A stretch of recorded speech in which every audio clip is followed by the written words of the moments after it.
그래서 외국 사람들이 우리나라에 들어와 보면은 처음에 인천국제공항에서 이제 딱 보면은 딱 입이 딱 벌어집니다. 전 세계 공항에서 인천국제공항이 13년 연속 공항 서비스 세계 1위를 하고 있죠. 거기에서 지하철을 타고 이제 서울로 이렇게 진입을 하잖아요. 관광객들이. 근데 세계 1위의 서울 지하철을 타게 됩니다. 그래서 외국인들이 이제 유튜브에 보면은 최근에 뭐 이렇게 우리나라를 이렇게 약간 칭송하는 그런 컨텐츠들이 많은데 그 중에 하나가 뭐냐면 대부분이 지하철을 얘기하고 있더라라고 하는 것이죠.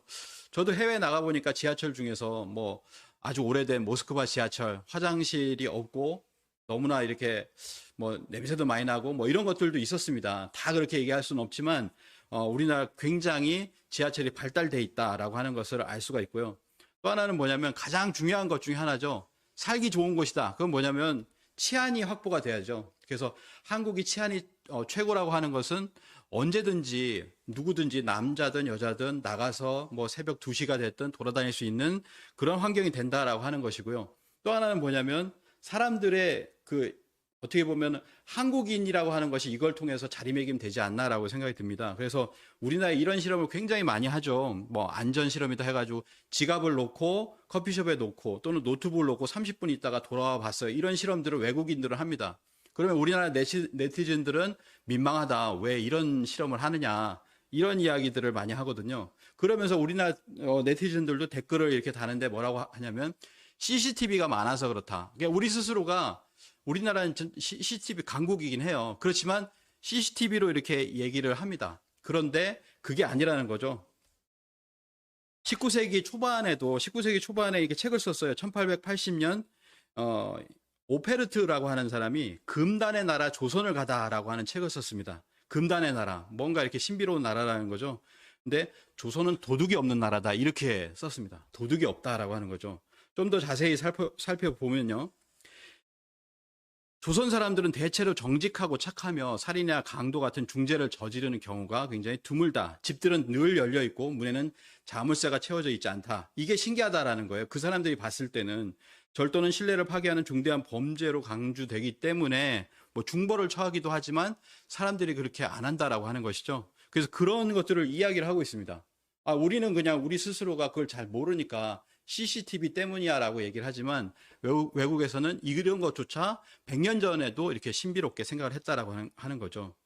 근데 여기에 나오는 이 사람이 있습니다. 오페르트라고 하는 사람이 있거든요. 이 사람이 누군지 아세요? 오페르트. 예, 맞습니다. 남연군묘 도굴 사건이라고 있어요. 이 흥선대원군의 아버님인 남연군 이분의 이제 묘를 갖다가 도굴한 사건인데 이 사람이 오페르트예요. 근데 오페르트 신기한 게 그 앞에 책을 보면 한국은 뭐 조선은 뭐 도둑이 없는 나라다. 뭐 이렇게 칭송도 하고 하는 그런 한국의 어떤 신비에 대해서 책을 써낸 사람인데 어떻게 해서 이렇게 도굴을 하게 됐나? 그거에 대해서는 여러 가지를 얘기합니다. 진짜 이게 도굴을 하기 위해서 협상을 해서 뭔가 이렇게 열기 위해서 수교를 하기 위해서 아니면 교육을 하기 위해서 여러 가지 얘기를 합니다. 이게 벌써 3번이나 그런 요구를 했다고 해요. 이 오페르트라고 하는 사람이. 과연 오페르트는 왜 조선을 그렇게 오려고 했고 들어오려고 했을까라고 하는 것이죠. 여기에 이제 하나의 신비로운 어떤 접점이 하나 있는데요. 그게 뭐냐면 율리우스 오페르트라고 하는 형입니다. 형이 있어요. 이 오페르트의 형이 있습니다. 율리우스 오페르트라고 하는데 이 사람이 누구냐면 수메르어라고 하는 이름을 명명한 그런 학자입니다. 그래서 그 언어라고 하는 것이 세머가 아닌 투르크 몽골계 언어임을 밝힌 학자가 바로 율리우스 오페르트라고 하는 것이죠. 투르크 몽골계 언어다, 수메르어가 투르크 몽골계 언어다라고 하는 것은 뭐냐면 그것이 뭐냐면 조선하고 같다는 거예요. 유사하다. 어떻게 수메르어가 조선말하고 이렇게 유사하냐라고 하는 것을 형이 제기를 합니다. 형이 제기를 하니까 동생이 알게 됐을 가능성이 높죠. 그래서 동생이 조선에 대해서 관심을 갖게 되었을 것이다. 이런 추정이 가능하다라고 하는 겁니다. 그러니까 우리가 이제 아마 이전 강의에서 아마 수메르 환국의 12분국 중에서 아마 수메르국에 대해서 들으셨을 텐데요. 수메르하고 뭐 한국하고 뭔가 유사한 면이 있다. 이런 얘기를 하면은 많은 안 좋은 소리를 들어요. 뭐 인터넷에서 뭐 비난을 하거나 그렇습니다. 근데 그게 우리가 제기한 게 아니라는 거예요. 수메르하고 우리나라 말이 같다. 조철수 교수라고 이제 수메르의 최고 전공자가 있었습니다.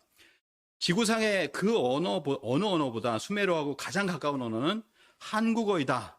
라고 이렇게 조철수 교수가 이렇게 이야기를 했다는 거예요. 그래서 어느 정도 가깝냐라고 하면은 수메르어는 일본어, 중국어가 아니라 우리나라 언어만, 언어 특색, 어순, 문법 순서, 그리고 수사 이런 것들이 수메르어하고 가깝다라고 이렇게 지금 이야기를 하고 있다라고 하는 것이죠. 이런 어떤 연결점이 있다라고 하는 겁니다. 그래서 우리가 먼저 얘기한 것이 아니다. 그렇지만 이 수메르라고 하는 것이 이 환국에서 분국되어 나간 어떤 그런 부분을 우리가 얘기하지 않을 수 없다라는 거예요. 그래서 태초에 황국이 있었고 그 황국에서 뭐냐면은 환웅천왕이 배달국을 개척을 했죠. 그리고 서양으로 가면은 이 수메르로 이제 양분되었다라고 하는 것, 이런 부분을 앞으로 이제 환단고기 공부하시면서 아마 공부를 더 깊게 이렇게 해보시리라 이게 생각을 합니다.